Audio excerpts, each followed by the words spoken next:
It is homecoming here at Menlo School as the Knights host the San Mateo Bearcats, and we've got it for you here on CCSA. Alongside my partner, Ray Calcagno, I'm Casey McGuire. And Ray, Menlo coming off of the league play opening game victory up at Half Moon Bay, and they look to keep the machine rolling here on this 2010 season, but homecoming always presents a couple distractions, and as a former coach, I'm sure you're aware of things you like to keep your team focused on during this busy week. Well, one of the things, Casey, is you have a homecoming dance, and again, I always told our team, now what's important is not the dance, gentlemen, but we need to go ahead and perform well in the game. Then, be concerned about the dance. So you're right. There are a lot of distractions. Sometimes you have your, the alumni coming back and things of that nature. So it can be, if you're not focused and if you're not ready to go, it can be a difficult game for you. Sometimes you would schedule, your big rival, or it might be in a sense, a championship game. So let's see what Menlo does. I'm sure the coaches, the coaching staff, and the players are well aware of what's going on. You want to be 2-0 at the end of the second league game. Because other teams are going to go ahead and have at least one loss. So one of the things I think that you'll see Menlo do is come out and be very sharp. And if not, I think the coaching staff will let them know, hey, here's what we need to focus.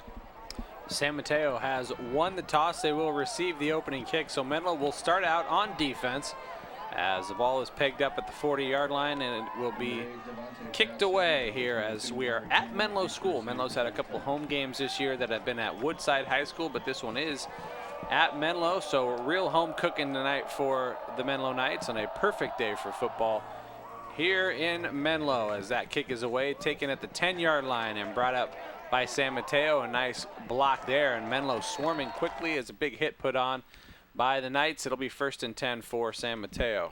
Well, and good coverage on this kick, although, and I think it was a directional kick, meaning it went to the right side of the kicking team, and then stopping them short of the 20-yard line, or right about the 20. So it's going to be an 80-yard drive if they get anywhere. First down handoff goes to Larry Campbell for the Bearcats, and the Menlo defense is swarming quickly. Not much, if anything, there for Campbell. Might have lost a yard. Well, I remember last year, San Mateo was a very close and tough game, and there are a lot of deception. Now here, the first time they ran everybody in tight, kind of like the bunch, and now here they have all receivers out wide. Pass is incomplete on the near side, intended for Campbell again, but it was the Menlo Knights who were the nearest receiver there. Well, and this brings up a 3rd and long, so what Menlo wants to do, obviously, is stop them here, force a punt. Again, that 4 out. Force them here, or stop them here, force a punt. Pass down the near side is incomplete.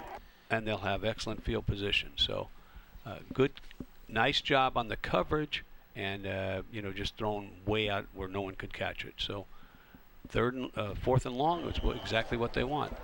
So San Mateo will punt it away. Menlo deep to receive. They will, as you mentioned, Ray, get pretty good field position, you would think, out of this one. It's a nice punt. It's driving Menlo back to the 40 as Benton is tripped up before he gets to midfield, where Menlo will start as Robert Wickers leads the offense out onto the field for Menlo. Well, nice catch, and I think he could have, not necessarily on this one, make some yardage, but the punt return could be a good play for these for the Menlo Knights, and they can start off in excellent field position. Jordan Williams goes in motion. Now 3 receivers to the far side with Nichols in the backfield. It'll be a 5-step drop. Wickers looking left, now throwing deep down the center of the field, and it is complete.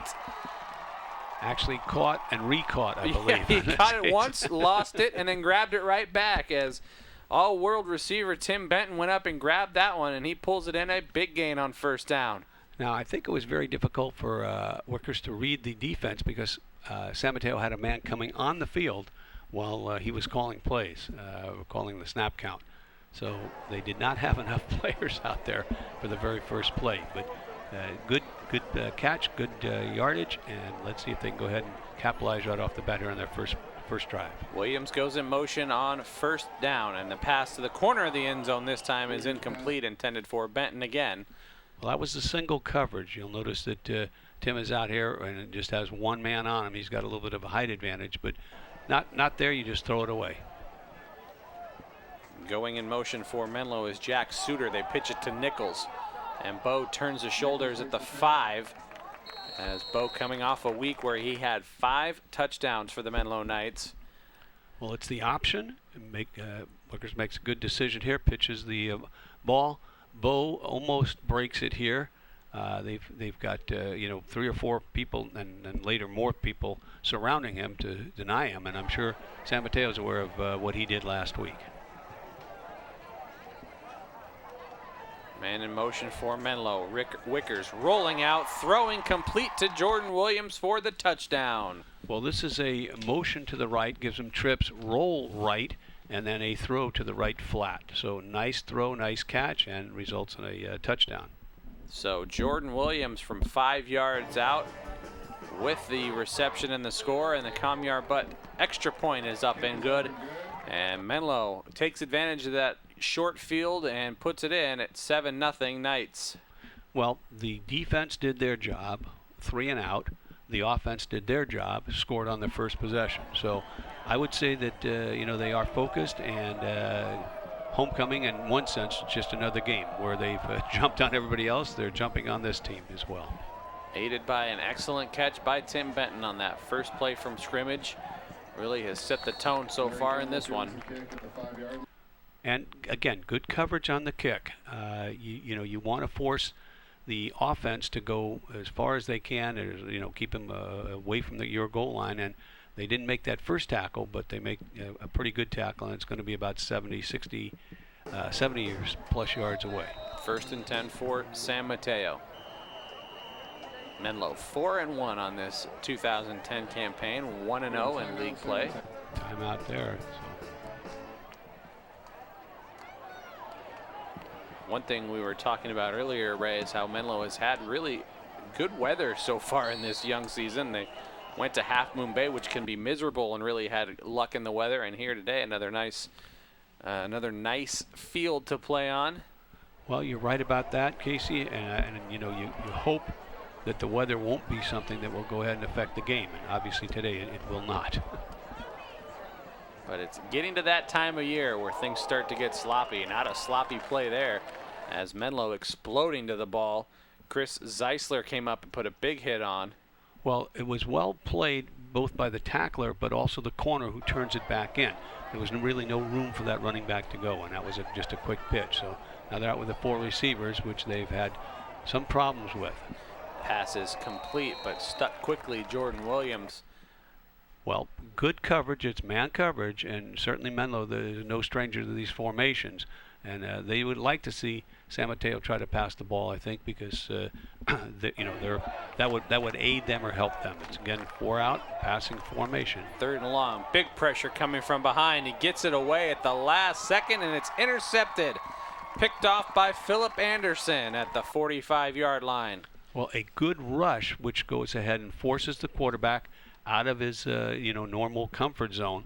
He is throwing while he's being hit, and it was usually going to something like that is usually going to be a favor or advantage to the defense. And Philip makes the catch, although he couldn't return it for any yardage. Again, big break for Menlo, and they're making their own breaks. Sean Hogue had the pressure that play, as no pressure here is Tim Benton wide open for the score, as that time Menlo strikes quickly downfield and it goes into the end zone for a score. Flag down on this play, however. We will await the penalty marker, but Tim was wide open. Well, he splits the defense right here. The corner is to his outside, the safety to the inside. He runs right down the hash mark. The ball's delivered right where it needs to be. And unless it's against Menlo, that penalty flag, it's going to be a nice touchdown and a very quick 13-0 lead. So it was a dead ball foul, it looks like, against the Knights. The touchdown will stand, so it's after the play. So that'll be enforced on the kickoff. Right. Comyar Butt in for the extra point. It is 13-0, Menlo out in front. Extra point up, and it is solid. So Menlo extends to a 14-0 lead early here in this one, having no issues with San Mateo. Well, they got the turnover, which is what the defense forced the turnover, even better than the 3 and out.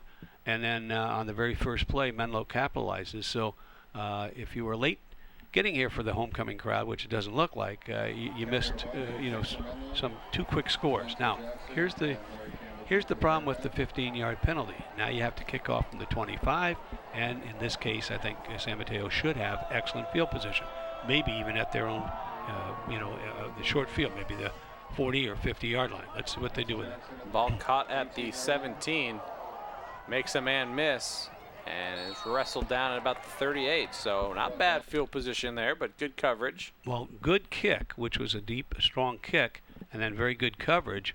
So Menlo is not penalized too much on that 15-yard kick or penalty, but still could have been very difficult here, and we'll see if San Mateo gets anything going.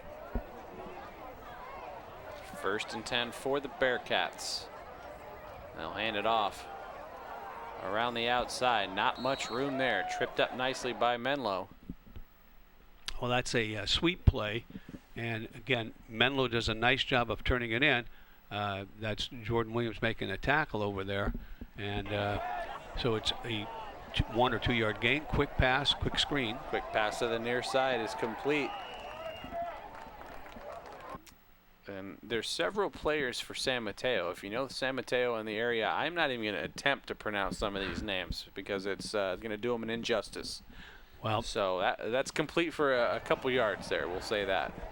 Well, what happened there is they went with a quick screen, and Menlo was right there to be able to make the stop. Now this is going to be, I think they did not make the first down, so it's going to bring up a choice. 4th and 1, will they go for it, or 4th and very short, will they go for it? And if they do, and Menlo stops them, Menlo can go ahead and score again. And they are. They gave them the first down. Okay. They did. A couple late players into the game. As here's George Nafa'o again for San Mateo. He's been the big running back here on this drive. Well, he that was an I formation, and he runs kind of up the middle, and they make pretty good yardage, about 7 or 8 yards on that first down play. Call it 2nd and 2. Same play. Hand it off again, this time up the middle, as Mason Manu still on his feet as he is down to the 31-yard line. So San Mateo using a couple big bodies here to move through some arm tackles. Well, and that's what they want to do. I think they want to, if you remember the last year, they kind of ran the ball inside, then outside with a little play action pass. So they were very effective on this drive thus far. Hand it off again. Here's Nafahu for San Mateo. And this is just I formation with the lead back. The I back gets the ball, and they usually have a pretty good sized fullback in there, which is what they have on this play. And they have run all of their last 3 or 4 plays up in the inside. Now they're out of the I. Play action pass. Pressure coming from the backside. Look out. Ball is loose. And they're going to say it's an incomplete pass. As Menlo got in there and broke that up, Spencer Buja hit him hard from behind. That ball looked like it was a fumble, but the official was right there.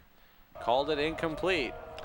Well, because the ball went forward is the reason, I think. They're back in the I. Now they pitch it. 3rd down and 7. Good speed that time. Swarming defense by Menlo. Well, this is instead of running the I inside, the I blast or some plays like that, they pitch the I back. He does a pretty good job of getting some yardage, but again, Menlo stops him and is forcing a 4th and about 3. 4th down 3, first test for the defense here for Menlo. They'll hand it off to Nafahu. He tries to turn the corner. And he does. And he does. He jumps over Jordan Williams, who tried to make the tackle on the outside. And it'll be a 1st down. Well, it looks like he's going to be stopped. And as you mentioned, he just goes right over and puts his hand down, which is a nice job by any running back.